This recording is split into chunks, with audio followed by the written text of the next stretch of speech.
Let's rip the bandage off immediately. I want you to visualize a specific scenario because I know you have lived it. It is 9 p.m. on a Friday. You are sitting on your couch, phone in hand, pretending to watch Netflix, but actually, you are waiting. You are waiting for that text. You haven't made other plans because deep down, you are keeping your schedule open just in case he decides to drop you a crumb of attention. Finally, his name pops up. Want to come over? Or what are you doing? No date plan, no dinner reservation, just a low-effort summon. And what do? You go. You feel relieved that he chose you. Now I want you to visualize her, the woman he dated before you, or the woman he dates after you, or maybe the woman he is seeing at the same time as you. With her, it is different. With her, he clears his Saturday schedule 2 days in advance. He picks her up. He takes her to that Italian restaurant he told you was too expensive or too crowded. He doesn't text her at 11 p.m. asking to hang out. He calls her at 7 p.m. to ask how her day was. He opens doors for her. He posts her on his story. He introduces her to his friends, not as a friend, but as his partner. Seeing this breaks your heart. It makes you question your sanity. You look in the mirror and ask, what does she have that I don't? Is she prettier? Is she smarter? Is she funnier in bed? You tell yourself lies to cope. You tell yourself, maybe he just changed. Maybe he is finally ready for a relationship and the timing was just wrong with us. Maybe he is just busy with work right now and can't give me that kind of time. Stop. Stop lying to yourself. It is not about timing, it is not about his job, and it is certainly not because she is physically superior to you. The brutal truth, the one that hurts but will set you free, is this. He is capable of being that Prince Charming. He has all those romantic, attentive behaviors installed in his operating system. He just chose not to activate them for you. To him, you are the option. You are the convenient placeholder. You are the Netflix and chill. To her, he is the provider. He is the protector. He is the priority. Why? Why is he treating you like a discount item and her like a luxury asset? Because you taught him to. You've been operating under the mistaken belief that if you give him everything, your time, your body, your understanding, your unconditional availability, he will eventually see your value and upgrade you to priority status. But that is not how male psychology works. That is not how the economy of desire works. By giving him priority benefits while accepting option treatment, you've rigged the game against yourself. Today, we are going to look at exactly why you fell into this trap and specifically how to crawl your way out of the option zone and become the woman he is terrified to lose. Now, we need to talk about economics, not money, but the economics of energy, time, and attention. The biggest mistake you're making, the mistake that keeps you firmly planted in the option zone, is that you are trying to be efficient for him. You think that if you make yourself easy to access, easy to talk to, and easy to sleep with, he will appreciate your convenience. You think, if I don't give him a headache, he will choose me over the girls who are complicated. This is the lie of the nice girl, and it is fatal. Here is the biological reality. Men do not value what comes for free. Men value what they have to earn. The male brain is wired for the pursuit. It is driven by dopamine, the chemical of wanting, striving, and acquiring. Dopamine does not get released when the reward is handed to him on a silver platter. Dopamine is released during the uncertainty of the chase. It is released when there is a challenge. When you reply to his text in 30 seconds, even though he took 3 hours to reply to you, you are killing the challenge. When you drive to his house because it's easier, you are robbing him of the effort of coming to you. When you agree to a date on the same day he asks, you are telling him that your time has no market value because nobody else is bidding for it. You are signaling low cost. Think about it. If you saw a luxury car abandoned on the side of the road with the keys in the ignition and a sign that said, "Take me," would you think it was valuable? No, you would think it was stolen, broken, or a trap. You would be suspicious. But if you have to save money for years, get on a waiting list, and sign a contract to buy that same car, you treat it like gold. The woman he treats as a priority understands the concept of positive friction. She does not make it hard just to be toxic. She makes it hard because she has standards. She creates friction. If he wants to see her, he has to plan ahead because she is busy. If he wants her attention, he has to call, not just text. If he wants her intimacy, he has to prove he is committed. This friction forces him to invest, and here is the secret of human psychology. We love what we invest in. It is called the sunk cost fallacy. The more effort, time, and money he invests in pursuing you, the more his brain rationalizes that you must be special. His brain tells him, "I am working so hard for this woman, she must be the prize." By being low maintenance, you are preventing him from investing in you. You are all doing all the work. You are the one driving, planning, initiating, and accommodating. You are investing in him, which makes you attached to him. Meanwhile, his investment is zero, so his attachment is zero. He treats you like an option because you have priced yourself as an option. You are the clearance rack item trying to appeal to a man who is looking for a luxury investment. To go from option to priority, you must stop being convenient and start being expensive. Not necessarily in terms of money, but in terms of the emotional and energy currency required to access you. You understand the theory now. He values what he invests in. So let's audit your behavior. Let's look at exactly how you have been signaling clearance aisle status in your daily interactions. We are going to look at 3 common scenarios. I want you to be honest with yourself about which side you fall on. Scenario 1, the low-effort text. He texts you at 4 p.m., "Hey, what's up?" The option, you see the notification and your heart jumps. You immediately stop what you are doing. You spend 10 minutes crafting a witty, engaging reply, making sure to ask him a question back to keep the conversation alive. You use exclamation points. You're just so happy he remembered you exist. The priority, her. She sees the notification while she is working out or having coffee with a friend. She doesn't stop. She finishes her set or her conversation. An hour or 2 later, she replies with something simple. "Busy day, you?" She matches his energy. If he gives 0 effort, he gets 0 effort back.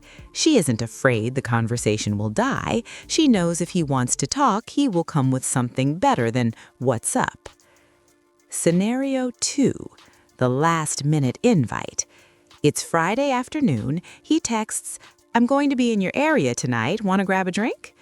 The option, you actually had plans to catch up on rest or see a girlfriend. You cancel them immediately. You lie and say, "Yeah, I have a free evening. That sounds fun." You spend 2 hours getting ready for a date he thought of 10 minutes ago. You taught him that your time has 0 competition. The priority, her. Even if she is just planning to take a bath and read a book, those are her plans. They are sacred. She replies, "That sounds nice, but I already have plans tonight. Let me know if you want to set something up for next week." She is polite but firm. She teaches him that access to her requires foresight. She is not an impulse buy. Scenario 3, the emotional dumping ground. He calls you and complains for an hour about his boss, or worse, his ex-girlfriend. You listen intently, you play therapist, you validate his feelings, you think, wow, we are connecting on such a deep emotional level, he trusts me. You hope this friendship will naturally blossom into romance because you are so supportive. She is not a free rehabilitation center for broken men. When he starts dumping heavy emotional baggage without having earned that level of intimacy through commitment, she redirects. She might say, "That sounds really tough. You should probably talk to a professional about that." Or she simply becomes unavailable for those long calls. She knows that being his buddy ensures you will never be his lover. Do you see the pattern? The option is reactive. She waits for him to act and then reacts with enthusiastic compliance. The priority is proactive with her own life. She has boundaries, standards, and a velvet rope around her access. The difference isn't that she is mean. The difference is that she is not afraid of losing him. You are terrified of it, and he can smell that fear. It smells like desperation, and desperation is the strongest anti-aphrodisiac in existence. Now, let's flip the script. You look at him and you see a god. You see a man who is confident, stoic, and unbothered. You think he treats you like an option because he is just too secure in himself to need a relationship. Wrong. Here is the secret they don't want you to know. Men are notoriously insecure creatures. Their egos are fragile constructs that require constant maintenance. A man's primary drive in dating isn't just sex, it is validation. He needs to know that he is capable of conquering something difficult. He needs to prove his dominance and his worthiness. When you are the nice girl, always available, always kind, always validating him, you are feeding his ego for free. You are an all-you-can-eat buffet of admiration. He comes to you, gets his fill of feeling worshipped, feels great about himself, and then leaves. He doesn't stay because he is already full. You have satisfied his hunger too easily. Now look at the woman he treats as a priority. She does not feed his ego. She starves it just enough to keep him hungry. She makes him question himself. When he texts her and she doesn't reply for hours, he isn't thinking, wow, she's rude. He's thinking, why isn't she answering? Is she with someone else? Is she not into me? What do I need to do to get her attention? In that moment of doubt, he becomes the insecure one, and that insecurity is the fuel of obsession. Attraction grows in the space of uncertainty. When he is 100% sure you like him, the game is over. He puts the controller down. But when he's only 60% sure, he plays the game harder. He tries to unlock the next level. He starts buying dinner. He starts planning dates. He starts trying to impress you.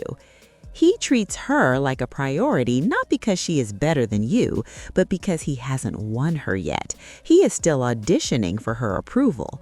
With you, the audition ended on the first date. You gave him the role before he even learned his lines. You are projecting your own anxiety onto him, thinking you need to earn his love. But in reality, you need to trigger his anxiety about losing you. It sounds manipulative, perhaps, but nature is not fair. Nature is hierarchical. And in the hierarchy of mating, the person who cares less holds all the power. Right now, you care too much. You are gripping the sand so tightly it is slipping through your fingers. You need to open your hand. You need to be willing to let him go. Because ironically, the moment you stop trying to keep him is the moment he realizes he needs to work to keep you. So how do you fix this? How do you renegotiate a contract you have already signed? You cannot talk your way out of the option zone. You cannot send him a long text explaining your feelings and asking for more respect. If you do that, you just look demanding and insecure. You have to act. Or rather, you have to stop acting. You need to execute a strategic pullback. Think of this as a market correction for your value. Here are the 3 rules of the pullback that you must start today. Rule number 1, the initiation embargo. Stop texting him first, completely, cold turkey. If he doesn't contact you for 3 days, you don't speak for 3 days. If he doesn't contact you for a week, he is dead to you. You are terrified that if you stop initiating, he will forget you. Let me promise you something. If the only reason he talks to you is because you poke him, you never had him to begin with. You were just hallucinating a relationship. Let the silence do the heavy lifting. Silence is loud. It forces him to look at the empty space where your attention used to be. Rule number 2, mirror his investment. Stop giving dollar store prices for luxury goods. If he sends a low-effort text like YUD, do not reply with a paragraph. Reply with working or out. Give him nothing to grab onto. Be dry. Be boring. If he asks you out last minute, the answer is always no. You are busy, even if you were just painting your toenails. You are busy being a high-value woman who requires respect. When you mirror his low effort with your low effort, you break the cycle. He realizes his old currency doesn't buy your attention anymore. Rule number 3, revoke the girlfriend benefits. Stop cooking for him. Stop listening to his problems. Stop sleeping with him if he hasn't taken you on a real date in the last week. You have been giving him the premium package on a free trial subscription. Cancel the subscription. When he asks, "What's wrong? You're acting different," do not be emotional. Do not cry. Just smile calmly and say, "I've just been focusing on myself lately." This is going to feel unnatural to you. Your anxiety will scream. You will want to fix it. You will want to reassure him. Do not do it. You are retraining him. You are teaching him that your warmth is a privilege he has to earn, not a right he is entitled to. The moment you are willing to lose him is the moment you become dangerous. The moment you become dangerous is the moment you become a priority. I am going to leave you with a warning. Watching this video gave you a dopamine hit. You feel powerful right now. You feel ready to change. But motivation is cheap and habits are deep. In 3 hours or 3 days, the silence will get loud. Your anxiety will return. You will stare at your phone and your brain will try to trick you into breaking the rules. You will think, just one text won't hurt. Maybe he really is busy. I don't want to play games. And you will slide right back into the option zone. You cannot overwrite years of nice girl conditioning with a single YouTube video. You need a system. You need a playbook that tells you exactly what to do when your emotions are trying to sabotage you. This is why I wrote the Femme Fatale Code. This is not a self-help book filled with fluffy affirmations. This is a tactical manual for psychological warfare. It is the blueprint on how to completely reinvent your identity from the submissive, nice girl into the woman who commands attention without saying a word. Inside the code, I don't just tell you what to do, I show you how. I teach you the Siren eyes technique, how to use micro-expressions to make him nervous and obsessed from across the room. The triangle method, a body language hack that bypasses his logic and triggers his primal desire. Digital seduction scripts, the exact words to text when he pulls away to make him panic and come running back. The princess treatment protocol, how to train a man to invest in you financially and emotionally from the very first date.